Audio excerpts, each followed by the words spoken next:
ഏറ്റവും വലിയ അഴിമതി എന്തെന്ന് ചോദിച്ചാൽ ഇവിടെ ഒരു കൊല്ലം ഫെസ്റ്റ് നടത്തി.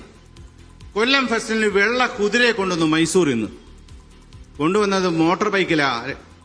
അവസാനം ഓഡിറ്റുകാർ നോക്കിയപ്പോൾ മാരുതി കാറിലും ഒരു സ്കൂട്ടറിലുമായിട്ടാണ് അതിന്റെ നമ്പർ എടുത്ത് പരിശോധിച്ചപ്പോൾ ഓഡിറ്റ് ഒബ്ജക്ഷനകത്ത് പ്രധാനമായിട്ടും പറഞ്ഞിരിക്കുന്നത് കൊല്ലം ഫെസ്റ്റിന് വേണ്ടി മൈസൂരിൽ നിന്നും വെള്ള കുതിരയെ കൊണ്ടുവന്നത് ഇരുചക്ര വാഹനത്തിലും മാരുതി വാഹനത്തിലുമായിട്ടാണ് കൊണ്ടുവന്നെന്നുള്ള വലിയ വിഷയം. അപ്പൊ ചെലവ് കുറവല്ലേ?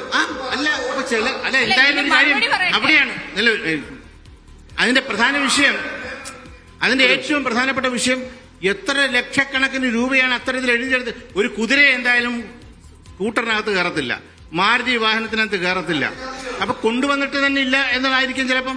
ഇതൊക്കെ രേഖകളുണ്ടാക്കി ഇങ്ങനെ നിരന്തരമായി സ്ഥിരമായി എത്ര ലക്ഷക്കണക്കിന് കോടിക്കണക്കിന് നിങ്ങളുടെ ആളുകൾ സ്റ്റാൻഡിംഗ് കമ്മിറ്റിയിൽ ഉണ്ടാവില്ല, അവർക്ക് പരിശോധിച്ചു. അവരെല്ലാം അന്ന് ചോദ്യം ചെയ്തിട്ടുണ്ട്. കാരണം സ്വാഭാവികമായിട്ടും ആർക്കും അറിയാമല്ലോ ഭരണത്തിൽ നടക്കുമ്പോൾ എന്തൊക്കെ നമ്മുടെ നാട്ടിൽ നടന്നുകൊണ്ടിരിക്കുന്നു. പ്രതിപക്ഷത്തിന് ഇത് ചോദ്യം ചെയ്യാൻ കഴിയും, പ്രതിപക്ഷത്തിന് ഇത് ശബ്ദിക്കാൻ കഴിയും.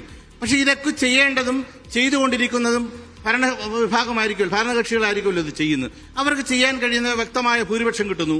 അപ്പൊ സ്വാഭാവികമായിട്ട് ഇവിടെ ചോദിച്ചു ഇത് ജനങ്ങൾ മുഴുവൻ വോട്ട് ചെയ്യില്ലേ എന്ന്. നമുക്കറിയാമല്ലോ നമ്മുടെ നാട്ടിൽ നടക്കുന്ന തെരഞ്ഞെടുപ്പിൽ നടക്കുന്ന വിഷയങ്ങളെ സംബന്ധിച്ച്.